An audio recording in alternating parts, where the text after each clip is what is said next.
My formal role is to welcome you all here on behalf of the College of Criminal Justice's students, faculty, dean, associate deans, and also to introduce today's Beto Chair lecturer, Mr. Marc Mauer, who is the Executive Director of the Sentencing Project, a non-governmental agency located in Washington, D.C., focusing on criminal justice reform. This is the second Beto Chair lecture being presented this year. We will have two in the spring semester. We haven't yet formalized or finalized all of the arrangements, so keep your eyes on the emails. We will be notifying you who those lecturers will be when we do finalize those details. Just as a reminder, the Beto Chair Lecture Series originated in 1981 when the university received an endowment from the Jesse H. Jones and Mary Gibbs Jones Endowment Incorporated, also known as the Houston Endowment. The purpose of the gift was to help expose the College of Criminal Justice's doctoral students to the leading figures actively working in the discipline of criminal justice, and it was named in honor of Dr. George J. Beto, former director of the Texas Department of Corrections and a distinguished professor in criminal justice at Sam Houston State University from 1972 until his retirement in 1992. And so we always need to keep the Houston Endowment in our minds as we're enjoying these lectures. Since its inception, the Distinguished Lecture Series has enjoyed presentations by leading scholars and researchers, as well as leading practitioners, and I put that in quote, in the field whose work has contributed both to the scholarly and pragmatic worlds of justice delivery, including the likes of Henry Lee, Gerald Gaze, Lee Brown, and John Conrad, who fall into that practitioner group. Today's lecturer does as well. And we are proud to add Marc Mauer's name to that list of distinguished lecturers. Mr. Mauer received his undergraduate degree from the State University of New York at Stony Brook in 1970, and his master's degree in social work from the University of Michigan in 1975. He began his career in criminal justice working with the American Friends Service Committee, and during his tenure there served as the organization's National Justice Communications Coordinator. He joined the Sentencing Project as its assistant director in 1987. And for those of you who aren't totally familiar with the Sentencing Project, on its website it's described as a nonprofit organization which promotes reduced reliance on incarceration and increased use of more effective and humane alternatives to deal with crime. It is a nationally recognized source of criminal justice policy analysis, data and program information, and its reports, publications, and staff are relied upon by the public policymakers and the media.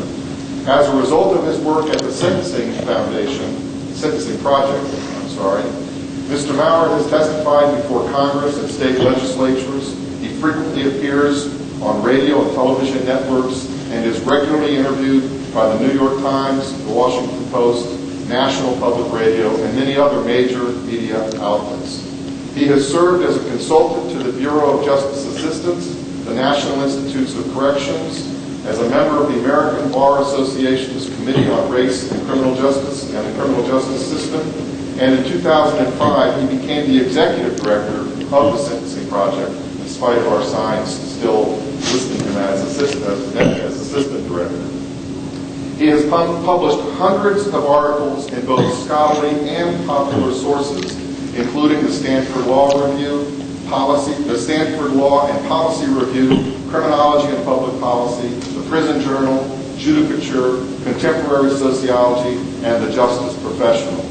He has presented lectures at over 50 universities throughout the country, including Harvard, Yale, and Georgetown University's law schools, Columbia University, Northeastern University, Princeton, the University of Maryland, and now this is his first trip to Sam Houston State University, which he will add to that distinguished list. Among the many awards and honors that he has received in the past include, in 1991 from the Fortune Society, he received the Helen Butenweiser Award. From the National Council on Crime and Delinquency in 1996, he received the Donald Cressy Award. From the Drug Policy Alliance in 2003, he received the Alfred R. Lindsmith Award. And in 2004, the Ohio State University recognized him and invited him as the distinguished Walter J. Reckless Lecturer. Race to Incarcerate, which is Mauer's groundbreaking work on how sentencing policies led to the explosive expansion of the U.S. prison population, was a semi-finalist for the Robert F. Kennedy Book Award in 1999 and has been revised in 2006. Mauer is also co-editor of Invisible Punishment, a 2002 collaboration including essays by prominent criminal justice professionals on the social cost of imprisonment. Mr. Mauer is one of the country's leading experts on sentencing policy, race, and the criminal justice system. And with our doctoral students in mind, I recommend him to you as an example of a contemporary classical criminologist who does not embrace the deterrent model of punishment. I am certain his presentation will be something Dr. Beto would have enjoyed listening to. And please join me in welcoming today's speaker, Executive Director Marc Mauer. Thank you. I believe my mother would have a hard time competing with that introduction, so I do appreciate it very much. I've come to appreciate the importance of getting these things right in introductions. When my first book, Race to Incarcerate, was published, I gave a talk at one of the bookstores in Washington, and a newsletter went out promoting the talk and said that Marc Mauer will be speaking about his new book, Race to Incinerate. And so a lot of people came wanting to talk about environmental issues, which I'm happy to talk about, but I don't have quite as much expertise as I should about those things.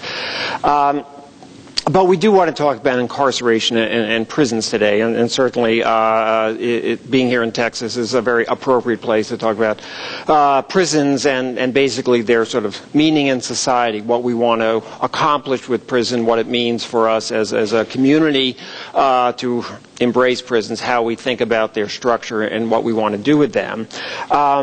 And the particular focus I'd like to take is asking some questions about what we call the collateral consequences of incarceration. In other words, you know, when we have a prison system, what else does that mean for society, for community, for the individuals going through that system? And it seems to me that this question about the collateral consequences of incarceration take on added significance, certainly in terms of scholarly research and questioning in recent years. What a lot of people are beginning to call this era of mass incarceration that we've entered into in the United States seems to me to suggest that we have a sort of quantitatively and qualitatively different situation, different set of questions to think about with prisons than we've had before. Just to review, you know, what that looks like in terms of the scale of incarceration. You know, most of you know the general parameters of that, but you know, this really begins back in 1972 when the prison population in this country began to rise. And one way to think about it is imagine that we're back in 1972. Richard Nixon is president, and let's imagine that President Nixon comes on national television to make an address to the American people about the problem of crime. And here's what he says in his address. My fellow Americans, we have a serious problem of crime in this country, but I've got a plan for dealing with it. Here's my plan. First, we're going to build 1 million new prison cells and fill them as quickly as possible. Second, because we know that crime is disproportionately located in minority communities, we're going to reserve 2/3 of those prison cells for blacks and Hispanics. And third, we're going to put 3,000 people on death row and start to execute them as quickly as possible. That's my plan for dealing with crime. Now, what would have been the response, you know, to such a speech? Well, I think we would have had major demonstrations, protests from civil rights organizations and others. I think the leading national newspapers would have written editorials talking about what a barbaric plan this is, build 1 million prison cells and reserve most of the space for people of color. You know, I think there would have been a lot of outrage to such a plan. Well, Nixon never made such a speech, but this is precisely what our criminal justice policy has led us to over the last 35 years or so. Indeed, we have added more than 1 million people To our prison system, if we add in the number of people in local jails, we have 2.2 million Americans behind bars today. International standards, this places the United States now as the world leader in our rate of incarceration, both the absolute number and the rate of imprisonment. If we compare the U.S. with other industrialized nations, Canada, Western Europe, we lock up our citizens at about 5 or 8 times the rate of those other nations. Indeed, if we look at the demographics of the prison population, nearly 2/3 of the people incarcerated are African American or Latino. And of course, we do have more than 3,000 people on death row and have executed over 1,000 people since the resumption of executions in 1976. So we have embarked on this grand sort of experiment in incarceration. I think nobody quite called it an experiment back in 1972, but in terms of a social policy that was so dramatically different than what had come before, and one that I think no one at the time could possibly have predicted. You go back and look at the criminology literature, and even back in 1972, there were debates about alternatives to incarceration and how long prison sentences should be, and a lot of debate about determinate sentencing at the time and things of that nature. But you don't see anything that anybody either proposing that we have a 500% increase in the prison population or even imagining that could be. So something that took, I think, everyone by surprise and has been this sort of grand experiment in some ways. So it's created this era of mass incarceration, and it suggests, it seems to me, that we want to think about how prison affects society in some very different ways than we might have done previously. And so I want to try to review 5 different areas, 5 different questions about how mass incarceration, how prison today may affect the community. The first is the impact on offenders themselves. How is the experience of incarceration or a conviction different? The second will be, what does it do for their families and communities? Third is, what impact does this have on public safety? The fourth is, what is the effect on democracy and democratic participation? And then finally, what are the economic effects of some of these changes? Well, in terms of offenders, what we've seen, of course, is that the rise in incarceration is due to a number of different things. Much of it is due to the sort of adoption of what's been called the get tough policies. In other words, harsher sentencing policies, in many cases limitations on parole or release from prison, but essentially sending more people to prison for longer periods of time explains a good chunk of the rise in the prison population that we've seen. But what we've also seen in recent years is that legislators, both the national and the state level, become so enamored with the get tough policies that this whole movement has expanded beyond just sentencing policy itself, but now to a whole new set of punishments that are imposed on people, in many cases that continue long after the formal sentence has actually been served. Well, what do these look like? Well, many of them grow out of the war on drugs policies of the last 20 years or so, essentially barriers to accessing services and benefits that other citizens are able to be eligible for, but where people are excluded in many cases because of a drug conviction. So, for example, depending on the state in which one lives, if you have a felony drug conviction, you may be barred from getting welfare benefits for the rest of your life. You can be prohibited from living in public housing. If you want to go on to higher education, you can be denied financial aid, student loans. If you're not a citizen, you're subject to deportation. One of the intriguing things about these policies adopted over a number of years is that they apply to drug offenses and only to drug offenses. So, for example, I might be a mass murderer, and if anybody ever lets me out of prison, I could march down to the welfare office and see if I apply for welfare benefits and conceivably have access to that, or I could apply for a student loan to go on to college or so, despite the fact that I'm a mass murderer. But the person down the hall had a single felony drug conviction, which he or she might not have even served any time in jail for, is denied access to these benefits. Now, the idea, presumably, is that we have to send a message, we have to deter drug use, and all those sorts of things. But if you think about it in terms of public safety, reentry back in the community, here we have a person convicted on a drug offense. She goes off to prison for 2 years, deals with her drug issues there, comes back in the community, is working at a low-wage job, gets laid off from that work, can't find anything else. Ordinarily, that woman might go and have to be on public assistance for a period of time till she can secure some other employment. Now the state says, no, you can't get any kind of public welfare because you've got a drug conviction. This is close to you. What is she going to do? Well, we hope she gets a job, but certainly the temptation or the opportunity to go back into crime is certainly going to be one option that's there. So if we think about it as a community, what do we want to encourage, what kinds of behaviors, it's hard to see how this is in the community's interest to deny her access to these benefits based on that drug conviction. Now, in terms of offenders coming back in the community as well, these are sort of newly imposed punishments that are being imposed on people now. We have the sort of traditional barriers for ex-offenders as well. Certainly employment is probably the most significant. To begin with, of course, the stigma of a prison record doesn't help when you're going to apply for a job. We also have lots of legal barriers too, where employers have access to your criminal record or certain professions, bar you from getting licenses based on your conviction. Intriguingly, a number of states, a majority of states, allow employers to have access to ask questions about an arrest record too, even an arrest that does not lead to a conviction.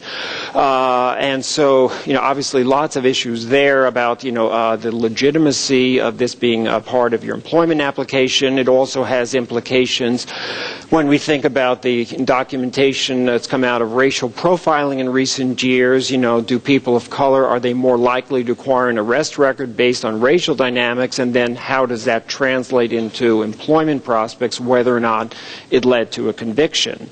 Now, some of these barriers to employment are very few people would have a problem with. Certainly in the extreme case, you don't want a convicted child molester working in a daycare center once that person gets out of prison. On the other hand, in many states, you may go to prison for stealing cars, and you may learn how to be a barber in prison, and you come out and find out that you can't get a license to be a barber in that state because you've got a felony conviction. It's hard to see the rationale there. It's hard to see what the public safety benefit is to doing that. Now, the idea presumably is that employers should have access to know what they're getting into, to know what the possibility is you may be committing a crime. Some of that is reasonable to a certain extent. Recent research tells us, though, we know that when people come out of prison, the first 12 or 18 months are probably the time when they're most vulnerable, when recidivism is going to be most likely or so. And if people get past that initial barrier, then their prospects get increasingly much better for leading a crime-free lifestyle. Recent research tells us that by 6 or 7 years out of prison, the odds of someone committing a crime who's been to prison are no different than any of us sitting in the room here, essentially. And so the question then becomes, should this be a legal stigma that stays with the person forever? Should there be any kind of ending point by which, society holds this against you, by which employers have access to this kind of information? How do you balance public safety with a person's ability to sort of get that past behind them? Now, some people, some organizations are beginning to look at these issues, beginning to rethink them. The American Bar Association has adopted a new set of standards that essentially suggests that access by employers to conviction records should be restricted, and there should be a direct correlation with the actual employment and with the crime of conviction. Many people think that makes a fair amount of sense, but always there's twists and turns to these policies when they're implemented as well. If you look at the sort of racial dynamics of how this plays out in fact, if you restrict employers' access to criminal records, research coming out of Georgetown University looks at what the effect would be on black males. Harry Holzer, a researcher there, finds that what happens is that when employers don't have access to a criminal record, that they essentially believe that all black males must have a criminal record, must have been involved in crime, and so they just make that across-the-board distinction. So, ironically, if you make criminal records available to employers, particularly in the case of black males, then those who have a criminal record will be screened out of employment, but the majority of black males who do not have a criminal record will actually benefit from having that information available. So it's a very tricky sort of policy to think about how we want to implement it in a way that both protects employers in legitimate ways, but protects people with and without criminal records in reasonable ways as well. So we have issues in terms of how offenders come back in the community. Now, a second area is what happens to the families and communities of offenders, people sentenced to prison, and particularly in neighborhoods of high rates of incarceration. We often forget, of course, that on the day someone is sentenced to prison, that person's children, and most offenders have children, are also essentially sentenced in court that day too. They haven't committed a crime, but they too are part of the sentence, essentially. First, of course, is a sort of shame and stigma of having a parent who's behind bars, and how do you explain that to your friends and people in the community? There's the loss of financial and emotional support that comes along with that. Today, there's about 1.5 million children on any given day who have a parent who's behind bars. Because of the racial dynamics of incarceration, in the African American community, about 1 of every 14 children is growing up with a parent behind bars. So increasingly, this is becoming a very commonplace experience in many neighborhoods. We put on that, in addition, research from the Justice Department shows us that if current trends continue, 1 of every 3 black males born today can expect to go to prison in his lifetime. 1 of every 6 Latino males can expect to go to prison. The numbers for women are lower overall, but the racial dynamics are very similar. So what do we do in communities of high incarceration? What do parents, teachers, ministers say to children when the children, they may not know the precise figures of 1 in 3, but they look around them and they see their cousins and their uncles and other people going off to prison with great regularity. We're taught that we should tell children, if you work hard, you will succeed and there's a place for you in life. And yet, in some neighborhoods, you look around and it seems like it doesn't matter what you do, you're going to go off to prison as part of your growing up experience. This is obviously not a very good situation, not a very healthy way to be talking about raising children in terms of what kind of expectations we're trying to set up for them, basically.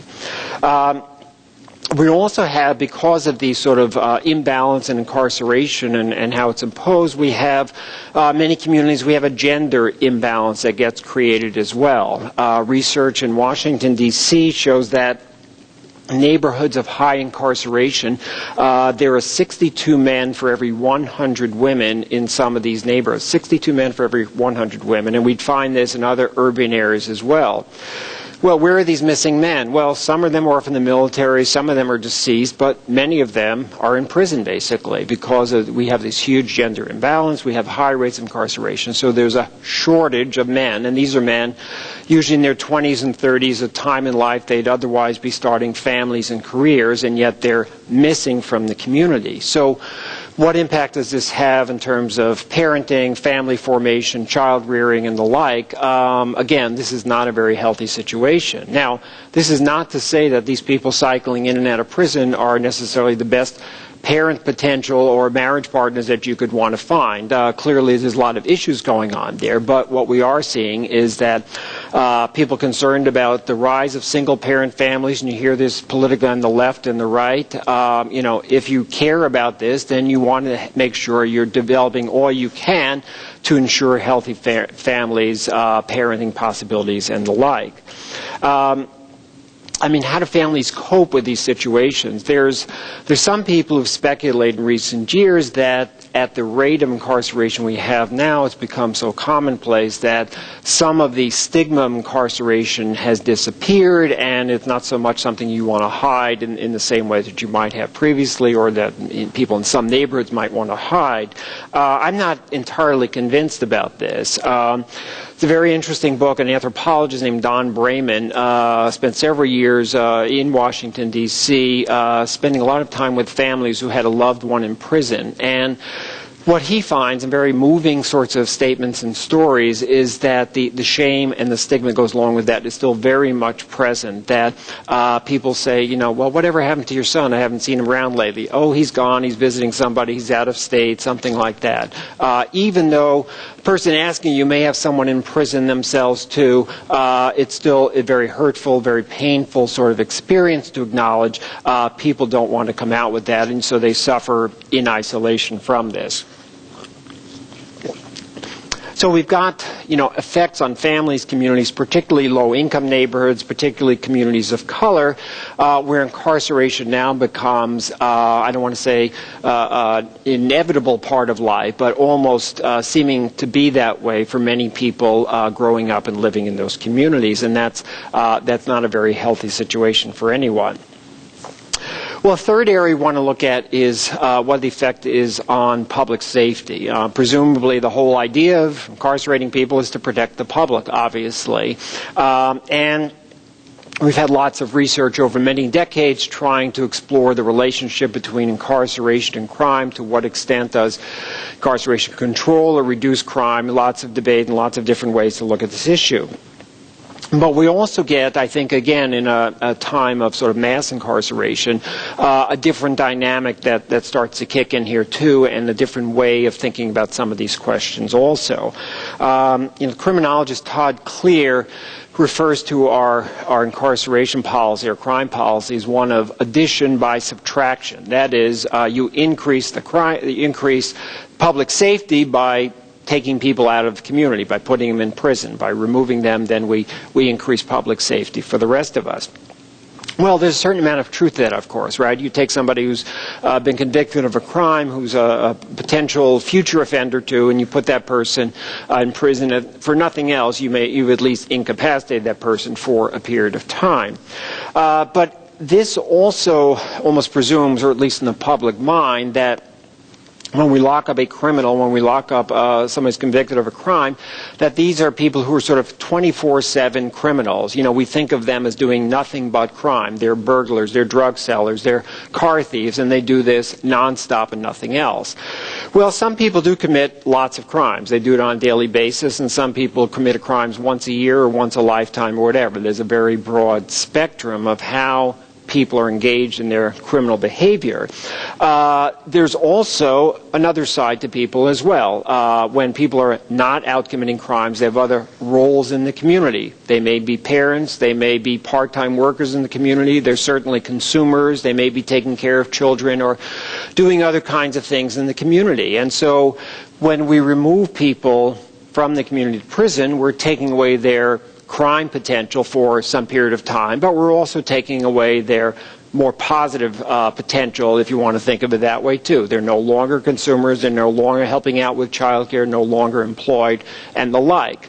Now, it doesn't mean that a judge has to, not sentence somebody to prison for a serious crime just because they may have another functional role in the community, but it does mean, in terms of the community dynamics, what happens to that sort of cohesion in the community, that when you remove the negative impact of an offender from the community, you're also removing whatever positive impact there may be as well. Some research being done on this now is trying to look at what this balance looks like when you remove large numbers of people from the community, when you have large numbers of people cycling in and out, and on the whole, is this a positive gain for the community in terms of reduced crime potential, or do you lose something also when you sort of disrupt the fabric of the community? Now, part of this, I think, depends on who we're taking out of the community and who we're incarcerating. And this gets to the sort of rise in the prison population over 30 years or so. You know, if you think of the impact of incarceration on crime, if we had a prison system of 100 people and 50 of the people in there were there for murder and 50 of them were there for rape, there would be no question that the prison system is having a positive impact on reducing crime by those 100 people being behind bars. As the prison system expands, though, we get into a situation of diminishing returns because we've always locked up the murderers and rapists to the extent that we can apprehend them and convict them. That's never been a question. But as we expand, there's only so many additional murderers and rapists we can apprehend, and what we do is we start to get people either for less serious crimes or even within those categories, the less frequently committed crimes and the like. Well, think about how we use incarceration. Let's think of two sort of different types of scenarios. In case number one, we've got a serial rapist who's terrorizing a neighborhood. The police finally catch him, we convict him, we send him to prison for a long period of time. So in this case, we've increased the prison population by one person, and we've had a substantial effect on crime problem in that neighborhood. Offender number two is a guy who's selling drugs on the street corner. The police make a drug sweep on Saturday night. They pick him up. They catch him cold, selling drugs, take him to court, convict him, and he gets sent away on one of these 5-year mandatory drug charges. So in this case, we've also increased the prison population by one person, the same one person. What effect have we had on crime in this case number two, or drug selling in particular? Well, if we go back to that street corner where he was selling drugs, how long has it taken since he was arrested for somebody else to step up to that street corner to meet the demand for drugs in that neighborhood? In a lot of neighborhoods, it's going to take about 20 minutes for somebody to step up. As long as that demand is there, as long as this appears to be a very lucrative opportunity to sell drugs illegally, there's seemingly endless numbers of people who are willing and able to try to take that risk that comes along with that. So in this case, while we put somebody in prison, we haven't necessarily had an effect on drug use, drug selling in that particular neighborhood. We've increased the prison population. Not clear at all that we've had an effect on the drug trade in that neighborhood. But we have done something else as well. In each case, we're spending, obviously, $25,000 a year on keeping somebody locked up. So let's look at the drug seller. We've, in effect, just made a public policy decision to spend, let's say, $100,000 to keep this person locked up for several years in prison. Now, there may be some deterrent value, some public value in locking up drug sellers in particular, and there's debate about that and what gets communicated. If we look at this individual offender, we've made a decision for $100,000. Now, suppose we went back to the community where he was selling drugs, and suppose I was the mayor of that neighborhood, that city, and we go to the people in that community, we say, you know, here's a check for $100,000. We know you've got a drug problem in this neighborhood. Here's a check for $100,000. You decide how you want to deal with the drug problem in your neighborhood. You come on, you have a discussion, and then tell me how you want to spend that money. Well, we could have a pretty interesting discussion about how to spend $100,000 to reduce drug use and drug selling in that neighborhood. Some people would want to have a cop standing on the corner 24 hours a day to deter people. Some people would want to expand drug treatment programs. Some people would want to create summer jobs for kids. We could have a very interesting discussion. But I don't think there's any neighborhood anywhere that would say, let's lock up one low-level drug seller for 5 years and we'll take care of the problem that way. That's not going to get us very far, is it? Now, in effect, what we've been doing for 20 years now in the war on drugs is making these $100,000 policy decisions over and over and over again, all in the name of fighting the war on drugs. If we look back to the inception of the war on drugs, 1980, there were about 40,000 people in prison or jail for a drug offense, 40,000. Today, we have about 500,000 people incarcerated for a drug offense. Now, if you ask people on the street, do you think we're winning the war on drugs? I don't know. People say it's okay, but I don't think anybody says we're ready to declare victory. We finally defeated the problem of drugs or something. Yet we've invested enormous resources in using this sort of model of how to deal with this problem. So we have, I think, some real questions about public safety and how we want to approach some of these issues. Now, another area that prison affects, and always has, but more so now, is what I call that of democratic participation and how people function in the community. And this has to do with the loss of voting rights when people get a felony conviction.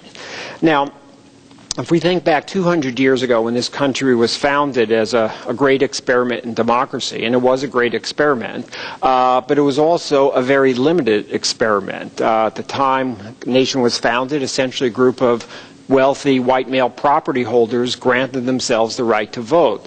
The best estimates are that maybe 6% of the population had the right to vote at the time of the founding of the country. Women couldn't vote, African Americans, illiterates, poor people, and also felons couldn't vote as well. And over the course of 200 years, we've done away with all those other exclusions. We now look back at them with a great deal of national embarrassment, and the only people essentially still largely left out are those people with a felony conviction. Now, the national story today is that in almost every state, 48 states, you lose your right to vote if you're serving a prison sentence on a felony. In about 2/3 of the states, you also can't vote if you're on probation or parole for felony. And in 11 states, you can even lose your right to vote after you complete your sentence, and you can lose it for a lifetime, often just for a single felony conviction. Now, we have an important election coming up in just a few weeks. In November, there will be more than 5 million people who will not be participating in the election because they have a current or previous felony conviction. Of the 5 million, 2 million people have completed their sentence but live in one of those states that still prohibit you from voting after you complete your sentence. So we have 2 million people not voting who have long passed their sentence completion. If there's ever any question about whether this affects real life and real politics, we only have to look back at the historic election in Florida in the year 2000. Here, as you remember, we had a national election decided by some 537 votes. On the day of the election, there was an estimated 600,000 former felons, people who completed their sentence in the state of Florida, who were not eligible to vote. Now, if Florida had been more in the mainstream and permitted people to vote after they completed their sentence, we don't know how many of these 600,000 would vote. We don't know who they would have voted for, but clearly we may have determined the national election based on the very restrictive laws of one state. Now, if we look back at the history on this policy as well, the racial dynamics are inescapable for much of this history, too. Back in the post-Reconstruction period in the South, at the same time that many states were adopting poll taxes and literacy requirements, they also tailored their disenfranchisement statutes with a specific intent of excluding African Americans from voting. And the way they did this was by identifying certain crimes as resulting in disenfranchisement and others not. In the state of Alabama, for example, if you're convicted of beating your wife, you would lose your right to vote, but if you're convicted of killing your wife, you would not lose your right to vote. This was the racial logic of the time. It's a little hard to understand, right? Well, we can debate whether the intent of these laws today is still one of racial exclusion, but certainly the impact is very clear. 5 million people won't vote in November. In the African American community, 1 of every 8 black males will not be eligible to vote in these national elections.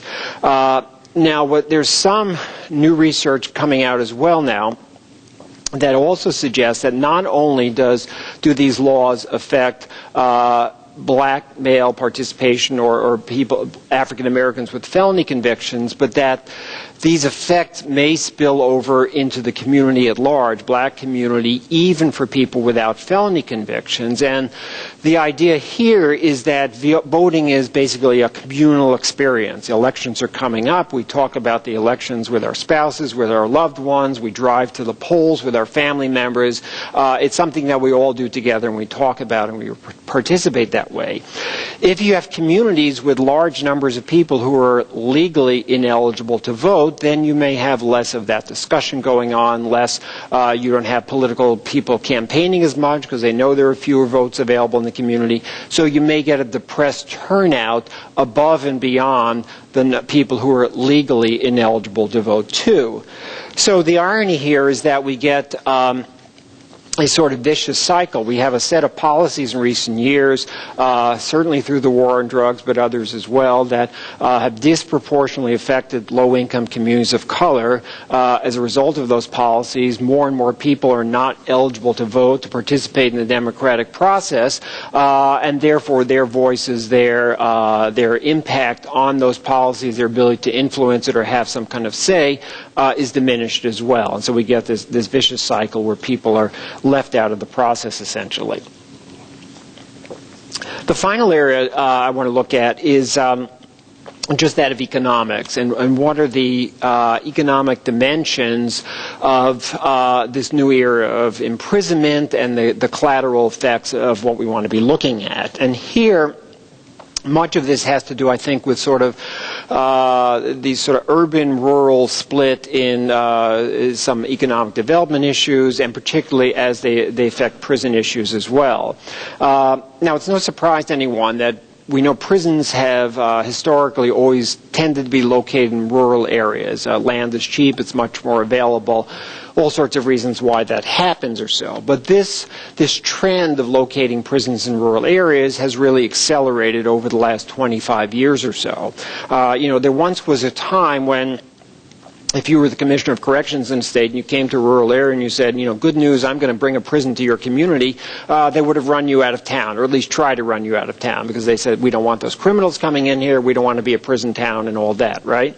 Now that's changed dramatically. Many rural areas are hurting very badly around the country. They've lost whatever manufacturing base they may have once had. Their young people are leaving in droves. So they're very desperate for some kind of employment, and they've come to see prisons as the growth industry that they think is going to rescue them. And so now, rather than driving the corrections commissioner out of town, their town leaders are going to the governor and going to their state legislators and begging to build them a prison, because they see a prison as a form of guaranteed employment for the next 50 or 75 years or so. And they say, let's get us a prison, because that's how we're going to survive as a town. So we've seen tremendous growth in rural prison construction in recent years. Some people trying to make some correlations. At least in some states, you can see the people from some of the rural areas, legislators, are the same ones championing more punitive sentencing legislation, and also at the same time looking for more prisons in their communities as well. The idea is that this will bring a lot of economic benefits to the community. Several studies in recent years question whether the benefits really turn out, and basically show that a lot of this seems to be illusory. Studies look at basically increase in employment in these communities, increase in per capita income in these areas as well, and generally find that there's no significant impact. Now, this is kind of counterintuitive, because you would think, whether or not you want to expand prisons, you would think that putting these institutions in communities should have some effects on improving the economic health of those neighborhoods. It seems to be what's happening, though, is that just because you put down a prison in a rural area, it doesn't mean that the guy working at the gas station today is going to get a job as a correctional officer tomorrow. He may not have the training, he may not be on the civil service list, there may be other people with seniority. In many cases, you're much more likely to have people commuting fairly long distances to come to work at the prison. They put in their 8 hours, they get in their car, and they go home. So they're not necessarily buying homes in that community, they're not necessarily sending their kids to school. They may stop and get some gas or get a sandwich, but they're not necessarily putting down roots in the same way. So you may benefit this sort of larger rural area in the state, but in terms of the town itself where you're building the prison, it's far from clear that there's much of an economic benefit. It's also less clear what effect this has on securing other employment for the town, too. Once you become known as a prison town, people don't say, let's go to Sing Sing and take our vacation this year or so, because we've heard it's a nice place, right? Once you're a prison town, that's the label that you have. And so in terms of either tourism, in terms of other industries wanting to locate in a prison town, that's not a very good selling point for most communities. And so you may be deterring your prospects for other kinds of economic development. We also see, in terms of the changing economics too, and this has to do with the sort of rural-urban split as well, has to do with the whole way in which the Census Bureau counts people in prison. For census purposes, a prisoner is counted in the county in which he or she is housed, not in his or her home community. Now, why is this important? Well, what you have, particularly in small rural areas, is that you may have significant numbers of prisoners who are not originally from that particular county, but get counted in the census for those purposes. There's one parish in Louisiana, for example, has a population of 15,000 people. 1/3 of the population of the parish are prisoners, and almost none of whom are from that parish itself. Now, why is this important? Well, population of a county determines its political apportionment, how much representation you get in the state legislature or Congress. It determines financial support. There are certain various kinds of funding streams that depend on population. So you have a population of people that's essentially boosting the capacity of this county to bring in additional resources when there's really very little, certainly the prisoners don't have any impact on the life of the community. They draw very little on the resources of the county. It's a state function for the most part, and so it doesn't really affect the county very much. So you get this sort of shift in the political winds that comes with this transfer of bodies. And conversely, since the majority of prisoners come from urban areas in most states, those urban areas where prisoners come from lose some of that political clout, lose some of the financial support that goes along with those bodies being part of the census count. So we kind of have this shift in the political winds that takes place as well. We also see, in terms of the economic dimensions of this, just the question of how we allocate resources, basically in terms of crime prevention, crime control. Given the fact that urban areas, communities of color, disproportionately are the source of the prison population in most states, some people have been looking in recent years at what happens in urban neighborhoods, particularly in densely populated areas, and how we spend our tax dollars dealing with some of these crime issues. So demographers looking in New York, in Brooklyn, New York, very densely populated neighborhoods, they've identified a number of blocks in Brooklyn that they now refer to as $1 million blocks. And these are $1 million blocks because the taxpayers of New York are spending $1 million per block to incarcerate people just from that one block. If you look at the number of people going off, $1 million per block. Well, think about this in terms of sort of approach to public safety. As taxpayers, we've decided, the taxpayers decided essentially, we're willing to spend $1 million in this block to lock people up in prison. Now, suppose that we didn't have any dramatic change in our sentencing policy. We sent the same number of people to prison, but suppose we decide to reduce sentences by 10%, say. So instead of somebody going away for 5 years, we send that person away for 4.5 years instead, and we do that across the board. Now, we all know that 4.5 or 5 years is not going to make a bit of difference. A person's either going to make it or not make it when they get out, and another 6 months in prison is not going to have much effect one way or another. So suppose we cut back just a little bit, 10%. If we were to do that, then, at least theoretically, we've now got $100,000 we've just saved by the 10% cutback for that particular block. And again, just as with the drug issues, how do we want to spend $100,000 if we want to have an effect on crime in that particular block? We could come up with lots of ideas about things like that. The one thing we know, though, is that as we're currently structured, we don't have any reasonable way to have that sort of conversation. We've got a pot of money for corrections here, we've got a pot of money for policing, a pot of money for education. We don't talk about these in very comprehensive ways. So if we had some sort of sensing reform, a public safety strategy, we need to come up with a way to say, here's the localized nature of this problem, here are the resources we want to dedicate to do it, what's the mix of resources that we want to put into this so we can have an effect on this particular neighborhood. And we need to make a much more localized response because that's where crime takes place, and we need to respond to it in localized ways. Well, this is not a it's not a very pretty picture I've been painting. I don't think about the impact of incarceration today, the scale of it, the many sort of ripple effects that take place, but unfortunately I think it's a very accurate description of what we've been doing. At the same time, I think I would be remiss not to remind us that there are a lot of very constructive developments, I think, in the criminal justice system, in the thinking of practitioners, and increasingly in the thinking of policymakers, too, about how we can approach some of these problems, how we can have a more problem-solving approach to some of the issues that we're talking about. If we just look at some of the changes in recent years, certainly in the area of law enforcement, if we go back 20 years or so, we have the whole development of community policing now.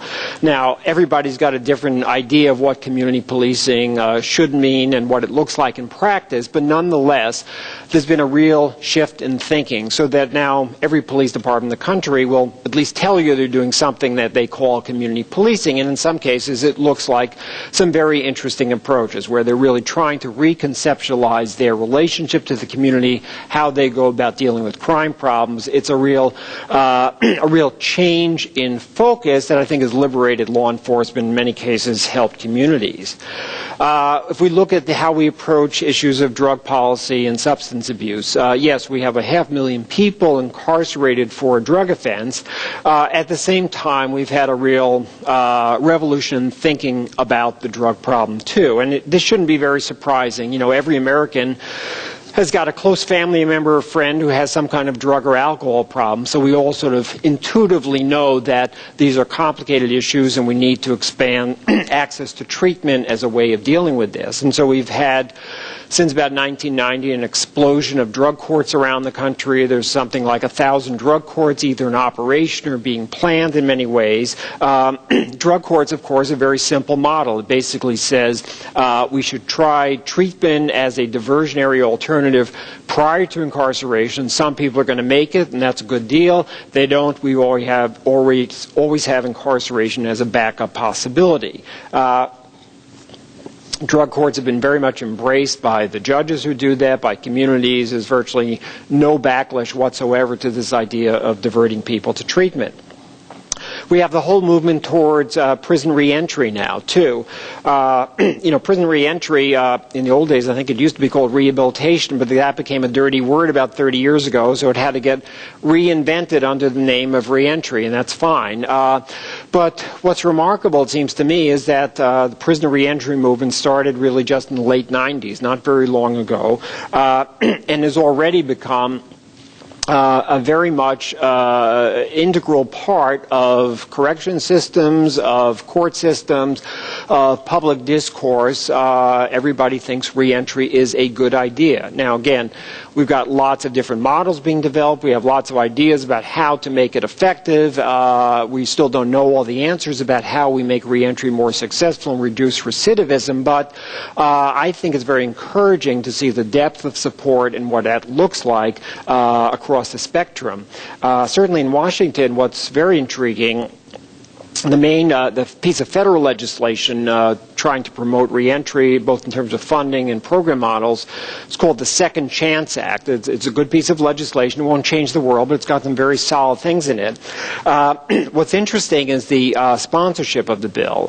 In the House, it's primarily led by members of the Congressional Black Caucus. Congressman Danny Davis and Bobby Scott are the key leaders.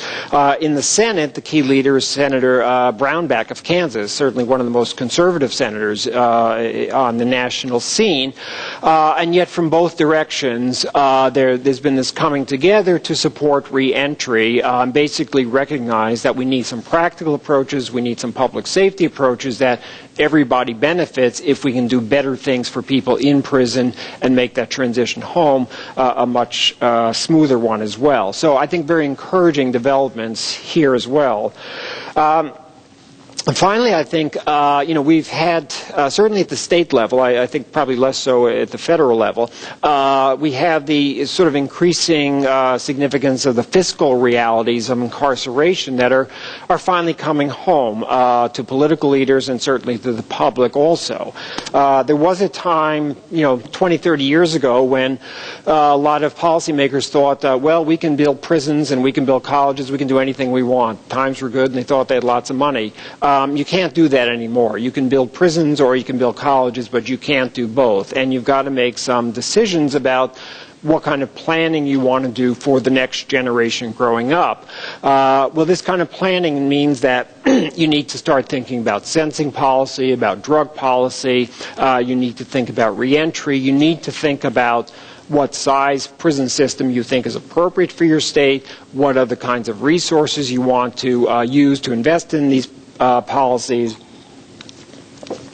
We need to think about, make some hard decisions about where we want to go. And so over the last half dozen years, more than half the states have enacted some type of sentencing or drug policy reform, many cases designed to either divert low-level drug offenders into treatment or reduce the amount of time that certain low-level offenders spend in prison.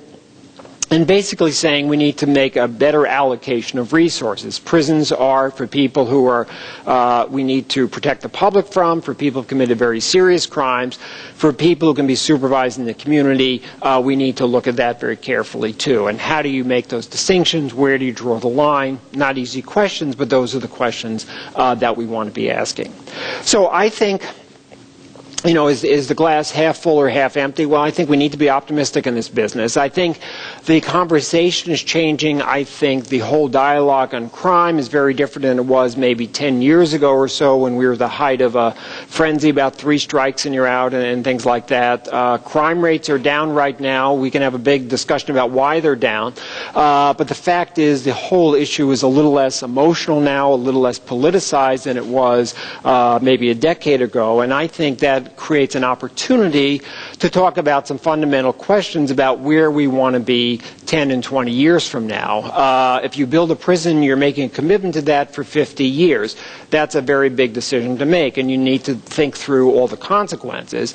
So we want to be looking at sentencing policy. We want to be looking at crime prevention issues and come up with a holistic approach to dealing with these questions. Now, political leaders don't always you may be shocked to hear this, don't always want to take a rational long-term view of these issues, but I think increasingly there are more of them who are receptive to this, that the research that we can bring to bear, that the practitioner evidence we can bring to bear, I think can be very persuasive in some cases. And it seems to me that's where we need to put all our ideas together and to suggest where we want to be going a generation from now. So that's my contribution. Thank you very much, and I appreciate being here very much.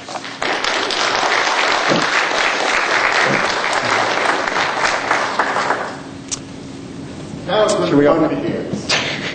Something like that. As usual, we will open the floor for questions, observations, responses, arguments. Whatever it may take. Yeah. I noticed that in your discussion you didn't mention once those people employed by the corrections system. The impact on that. Yeah.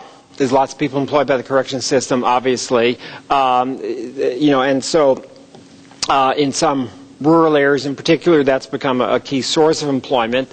I think some of us were talking here, and you hear this in other states as well, as the system expands, it often becomes much more difficult for the correction system to get enough qualified employees. We need a lot more corrections officers than we did 20 years ago or so in terms of getting people who are capable, who meet the qualifications, who are doing the training programs. This is a very challenging question for them too. I think we've seen some of this, whole debate about prison privatization.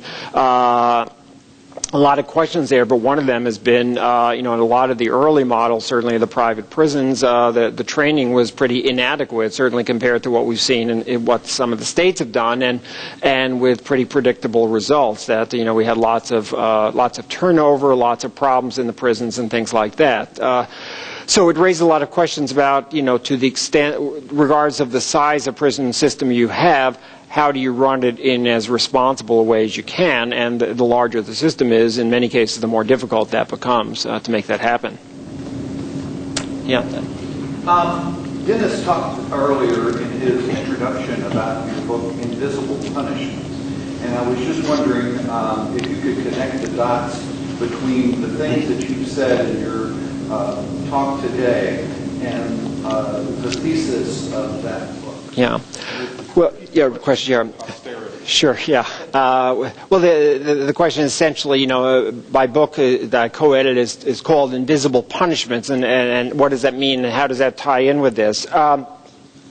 I think what we tried to explore in that book with the contributors we pulled together is that there are a whole new set of ways that offenders, that families are essentially punished that we don't talk about very much. If you think about it, I'll use the example the voting rights and the loss of the right to vote with a felony conviction, how that's imposed. As I mentioned, in almost every state you lose your right to vote for at least a period of time when you get a felony conviction. I would be shocked if there's a single judge in the country who's ever imposed a sentence and said, Mr. Smith, I'm sentencing you to 5 years in prison and so much fine and restitution, and you're also going to lose your right to vote from now until the time you're off parole. It doesn't happen. Nobody's informed about that.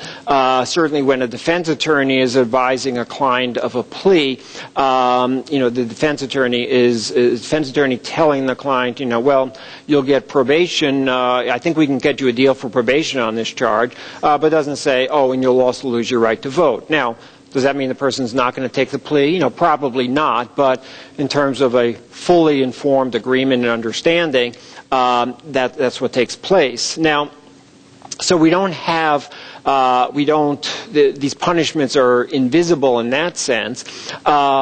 It's also likely there's so much, because we don't talk about this publicly, I would venture to say in most courtrooms, if you ask the judge, the prosecutor, or the defense attorney, what happens about the right to vote for the person who's just pled guilty, I would guess 2 out of 3 of them would probably get it wrong in terms of what the applicable state law is there. And finally, depending on the state, let's say you lose your right to vote until you complete your parole. We're beginning to see some change now, but it's still the rare exception that, the day you exit parole, that the parole officer will say, okay, well, here are your exit papers and blah, blah, blah.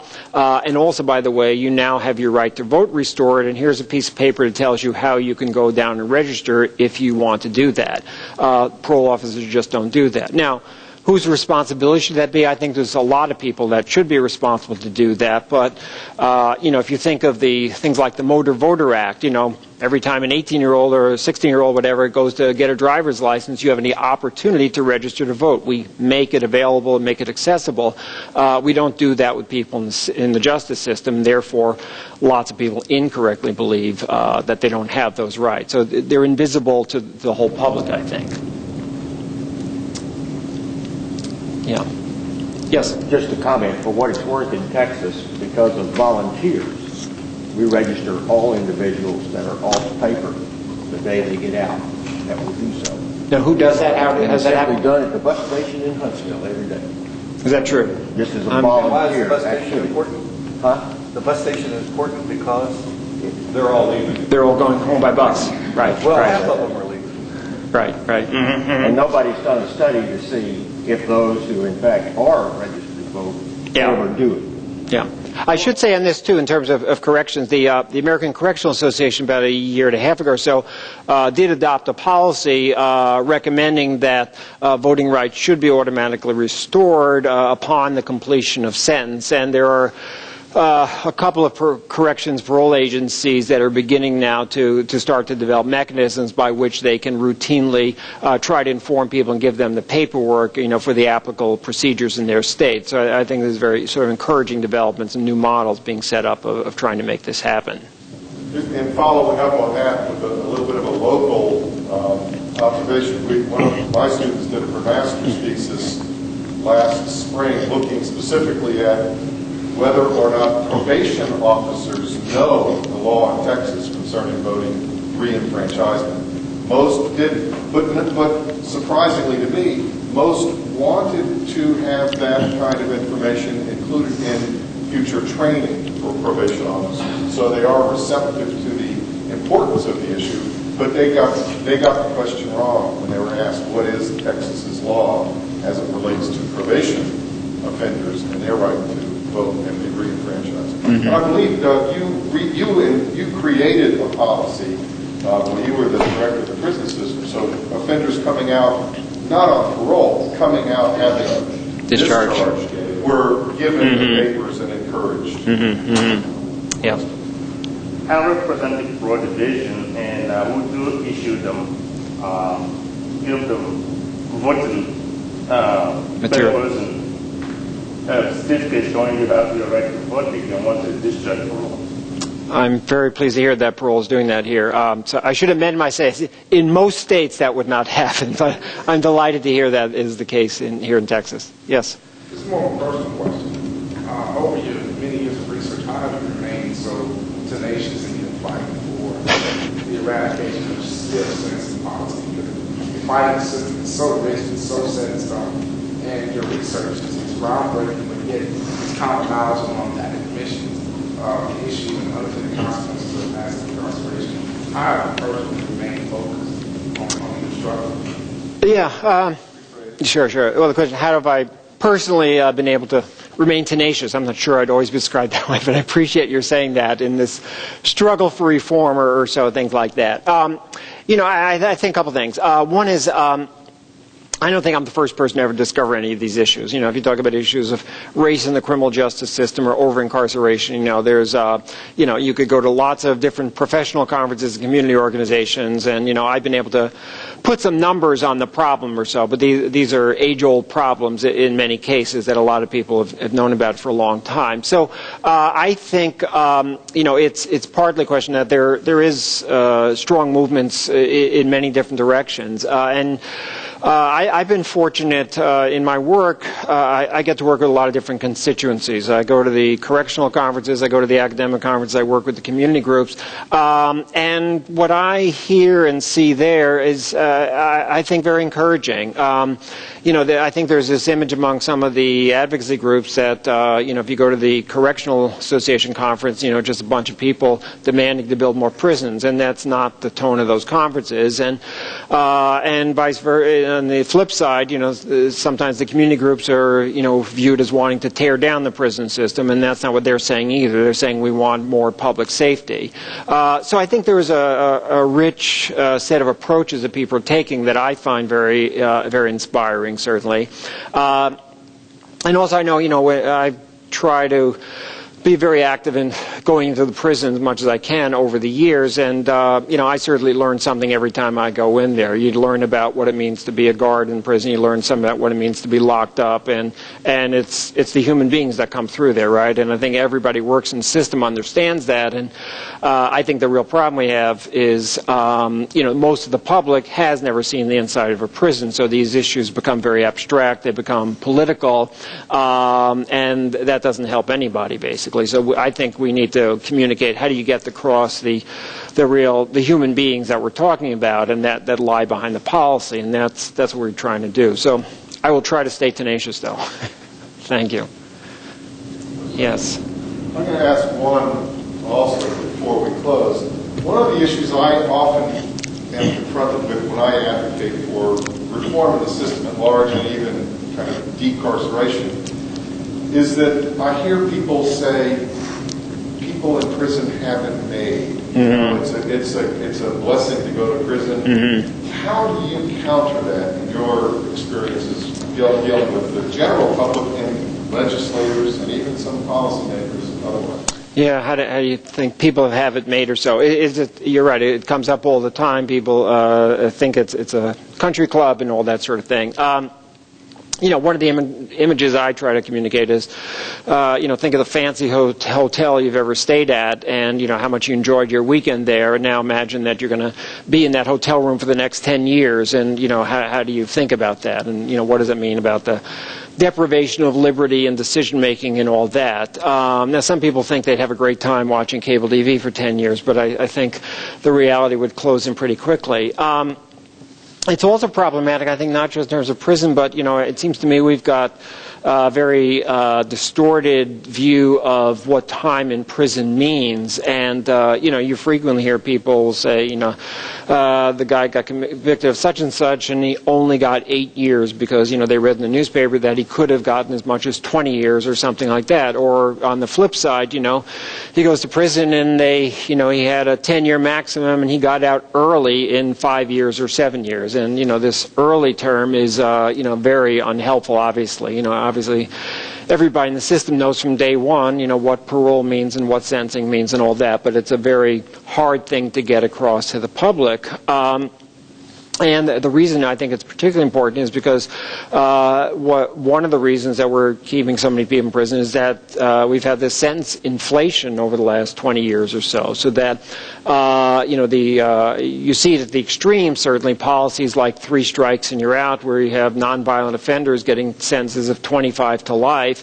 But you also see it at the lower levels, and it looks pretty modest in some cases. But you look at the average sentence for a burglar may have been 2 years 10 years ago, and now it's 2.5 years. Well, 6 months doesn't seem like that much, but you add that up over a whole system, and all of a sudden you're talking about tens of thousands of people. And again, in terms of recidivism rates, public safety, and things like that, that 6-month difference makes no difference whatsoever, but it makes a big difference in terms of cost, family relationships, and the like. So it's an ongoing struggle, I think. But we just have to try to bring some reality there about both what the prison experience is like, and I think for the public, what are you getting for your tax dollars? You've got to make some decisions. Money doesn't grow on trees, and every time you want to increase sentence length for something, what are you prepared to give up? Are you going to reduce sentence length somewhere? Are you going to raise the tuition for your kids' college education and the like? And the more we can sort of force those choices, I think at least we have a better discussion going on some of those things. So, thank you. Thank you all. Good. It's right now